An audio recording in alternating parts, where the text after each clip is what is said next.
Welcome to another installment of What's the Best Track On here on Busted Speakers. This is a little sub-series where we cover any album or full-length release from any artist, any time period, with the goal of trying to determine what the best track on it is, as if we believe in objectivism over here.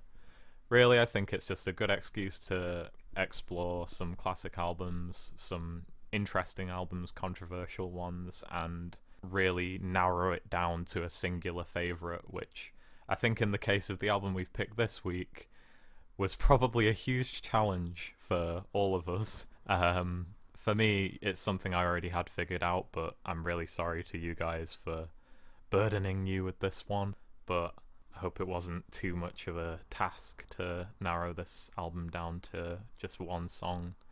I'm of course talking about the classic Sufjan Stevens album Illinoise, also known as Illinoise, depending on how you want to read that title.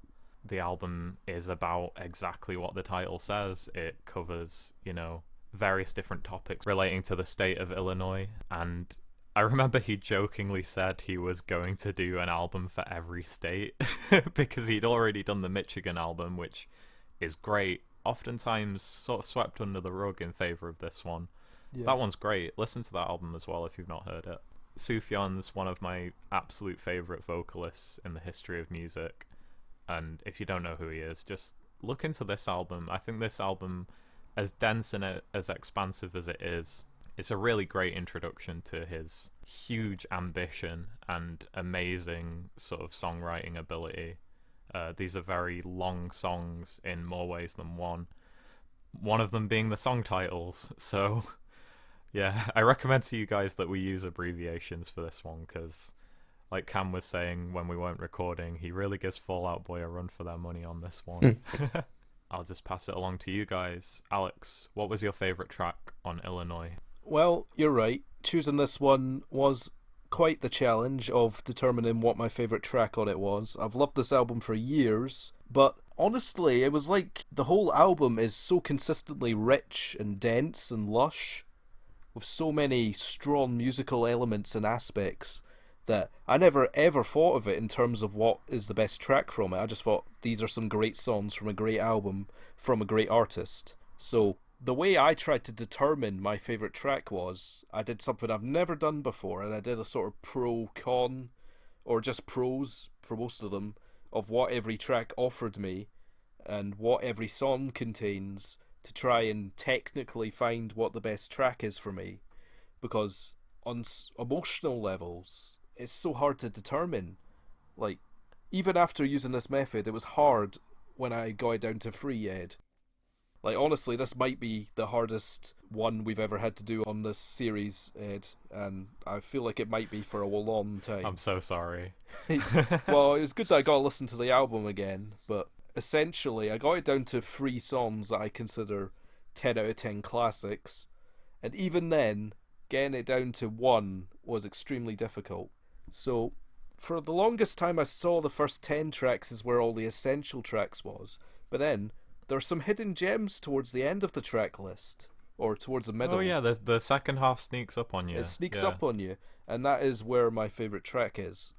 I consider the best track on Illinois to be "The Predatory Wasp of the Palisades is Out to Get Us." Yeah, I had to say "us" like that because of the exclamation mark. Yeah. This song is like a special treat I forgot about. Lyrically, it seems to recall the sleepy childhood at a summer camp, vividly visualised with the imagery here. Man, the way he delivers the verses are so good. And then the musical interjections between the verses was so good. At that point I was thinking, okay, this is a one I definitely overlooked. But then there's the bit about halfway in with the interweaving backing vocals and Sufjan going with "We Were in Love" bit halfway. That kind of blew my mind, honestly. That it's one of the greatest things I've ever heard him do. So rich, so intricate, so many integral parts there that work together. Lyrically, it seems to explore the possibilities of formative love of a friend at the time. I don't know. Like, this song really snuck up on me. I could reveal the other 2 that was close if you want, but yeah, I'm curious to know what your it was between top that, 3 was. Jacksonville, and I mean, I can't not give props to "Come On Feel the Illinoise." I mean, up until that track, that was my favourite. I mean, and I was just gonna say, oh, it's the obvious first long track. It's gonna be such an obvious choice. So I was kind of glad I found a sort of slightly under the radar one with Predatory Wasp. Yeah, I mean, so many great songs here. Was not an easy choice by any stretch of the imagination, but yeah, that was my favourite track on here. Excellent. Yeah, great pick. What about you, Cam? What's your favourite track? So yeah, like Alex, largely I think from the length of the album, my favorites tended to be in the, the early portions of it, for the longest time. There are absolutely some hidden gems in the end, and eventually my picks came down to a couple as well. One that was my favorite for a little bit was The Man of Metropolis Steals Our Hearts, just because it's one of the more memorable, I find, especially in the melody with the, I don't know if it's like a kid's choir or something that sings the chorus. It's a very uplifting melody, and it's got some great, it's like the hardest rocker on the album, and so that helps it stand out. But like as heavily orchestrated as the album is, as that's pretty much Suf's MO at this point, I think I have to give it to one of the more simple songs on the album. I think John Wayne Gacy Jr. is my favorite. Okay. I do love that song myself. Yeah, like, it, it shows the full extent of his dedication to the concept. I think that he's able to, or willing and able to address one of the ugliest things about Illinois history, and it's a short and sweet song at only just like over 3 minutes, and it just tells the story of John Wayne Gacy, the serial killer, the killer clown. Yeah, and it doesn't sensationalize what he did. It's not like any of those weird what was that? Are you forgetting the other serial killers that are big for some reason? Yeah, like what was that Zac? Oh yeah, that Ted Bundy. Yeah, it's it's not. Oh, the Zac Efron film. Yeah. Oh God. Yeah. It doesn't risk glorifying him like some of the Ted Bundy things that have come out in the last couple of years. Yeah, and Dahmer and all that.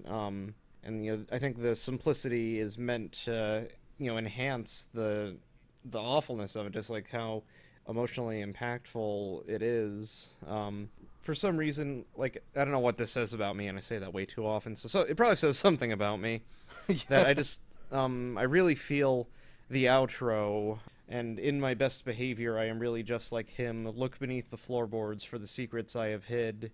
And I mean, it kind of means something for a guy who has like danced around certain aspects of his personal life the way Sufjan has. But it also just, it's a reminder that, we all have secrets, and everybody, or anybody could potentially be somebody as awful as, John Wayne Gacy Jr., or like, even if we're not, then, the secrets that we're holding can make us feel that bad.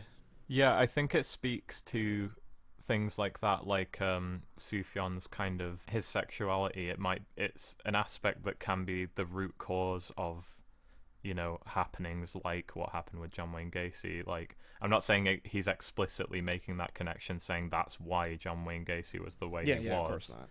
But like you say, there's a parallel there. You can dig into people's core subconscious to find secrets that may be well kept for good reason.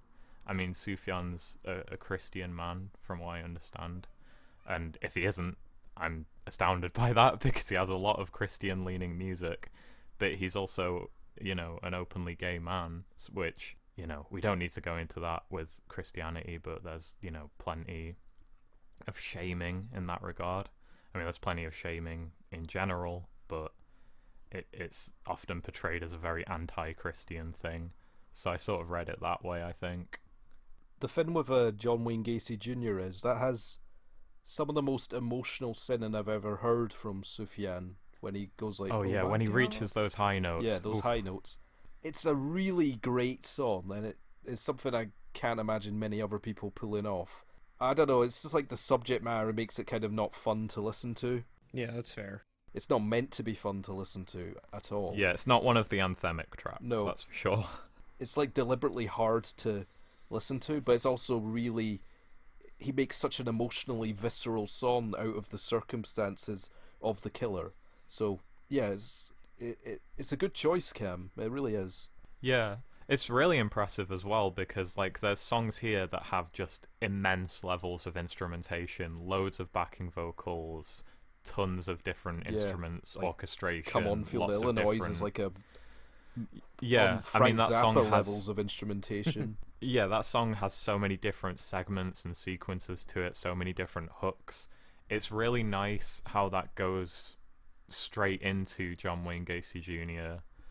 and the parallels between the tracks really highlight the strengths of each of them, I think. This is a much more simple acoustic song. It has very beautiful production, but it's nowhere near as layered as some of the other tracks like the preceding track. Yeah. And I think it's a really good pick on that level, Cam, because like it's maybe not the song that people would go to recommend the album, like, oh, listen to this song because it's going to make you want to listen to the album. But in terms of fitting into the concept and standing out on its own merit, it's definitely one of the best. I'd say songs like Chicago and The Man of Metropolis could be put in the same lane as the title track. Like, they do similar things even though they're about different topics. But John Wayne Gacy Jr. is the only track on the album that sounds the way it does, I think. More like a Seven Swans type song. Definitely, yeah. So, what was your favourite track on Illinois then, Ed? Well, it was the Predatory Wasp of the Palisades. Oh, nice. Yeah. So I bet, were you thinking I wouldn't choose that one? Yeah, I don't know why that is, but yeah, I don't want to assume anything about other people's taste ever because, you know, we all have our reasons. But yeah, honestly, I think for a long time I didn't put much stock in the second half of this album, and I still think it does trail off a little bit, repeat a few of the same ideas, and goes into slightly less interesting song topics. There's definitely highlights in the second half, and this is the biggest one for me. And the album closes out pretty nicely. But then there's also a lot of little interstitial moments that kind of drag it out a little, that do sound nice, but ultimately don't serve to do much other than just make this very long album even longer. And I've always, you know, had trouble with the second half of it, but there's moments like this that, like I said, they sneak up on you, because initially this song flew over my head, no pun intended, and now I absolutely adore it. Like, it might be my favourite Sufjan song in general. There's probably tracks on Carrie and Lowell that, you know, give it a run for its money, but in terms of just sheer emotional, visceral impact, this is my favourite for sure.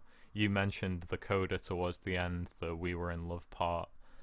That part is just euphoric to listen to, and it builds up to it wonderfully. I love the cadence that he sings in on this voice. I love like the melodies, just the vocal melodies on their own are beautiful enough as is, but then they have all this excellent instrumentation surrounding them. But it's also one of the most dynamic songs on here. It's not just trying to be an anthem like the title track. It's kind of fusing the quieter acoustic side of Sufjan's songs with the more euphoric, heavily developed, layered side. And that was one of the key factors in me picking this as my favourite, because there's other songs on here that I love just as much, don't get me wrong. Yeah. But yeah, this one, there's something to it, man. It chronicles, I think, his earliest experiences in romance with a male friend in a Methodist summer camp. I don't think the song itself dates it, so I don't know how old he would have been, or how young, rather. But I think it very much does capture a feeling of young love in a really beautiful way. The whole We Were in Love part does feel like there is an element of melancholy to it, like that time has passed, he's no longer in his youth, but he's looking back on it fondly. It's a little bit bittersweet, but still euphoric as well. That's a better way of wording it, honestly. Yeah, it's bittersweet. Maybe not so much melancholic, because, you know, in terms of melancholy, there's plenty of other songs on this album, like John Wayne Gacy Jr., that have that vibe to them. This one isn't outright celebratory, but it is very much exploring the emotions of young love. better than most songs I've ever heard go into this topic. Not that there's that many. I saw that he described it in an interview as an awakening, which is another thing that made me think that this might be chronicling his earliest experiences with love, like his earliest, most poignant experiences with it. And yeah, it's gorgeous, you know? I like how he kind of uses the wasp sting as a sort of analogy for that feeling, essentially. Yeah, that's a really good point. Yeah, I even forgot to mention that just because of how floored I was by the musical aspects of it, but that is a really great lyrical analogy. Yeah, I mean, I love the I can wait part as well. That kind of plays into the idea of like acknowledging the limited emotional maturity that he would have had back then, but also acknowledging the just euphoric feeling of feeling love like that for the first time, and feeling an incredibly strong connection to someone else. It's a song that doesn't just convey it in the lyrics, it conveys it in the way the song sounds and the way it builds up and the way it just explodes into euphoria at the end. And it has these beautiful, mellow, quiet moments and amazing loud moments. And yeah, it's honestly my favorite track here. If I'd had to pick my favorite track off this, having not already been familiar with it, it would have been impossible. But because I've been listening to this album for years, it was quite easy. So I'm sorry that you guys struggled with it so much, but like, hopefully you can get your revenge on me in future installments. Yeah. Well, I will say before we go, there is an absolutely amazing live video of this song on YouTube that we could link in the description, maybe, possibly. I highly recommend watching that, because seeing that for the first time a number of years ago is what made me realize how much I love this song, because the sort of theatricality of the performance really captures its vibe as well. You can just see the conviction in the way Sufjan is singing in that performance, and yeah, it's amazing. I'll need to check that out. So yeah, sadly, Cam, our votes outvote yours, so sorry. Yeah, so you're wrong, Cam, and we're right. You know, this is the best track. No, I'm kidding. Yeah, imagine if that was how it worked. Yeah, if that was how it worked, we'd be living in a very strange, authoritarian society that probably wouldn't have the need for podcasts like this. Podcasts are illegal on Chromatica. Yeah. We're curious to find out what your favourite tracks are to the people listening. Let us know. If you love this album as much as us, I'm sure you'll have similar difficulty trying to figure that out.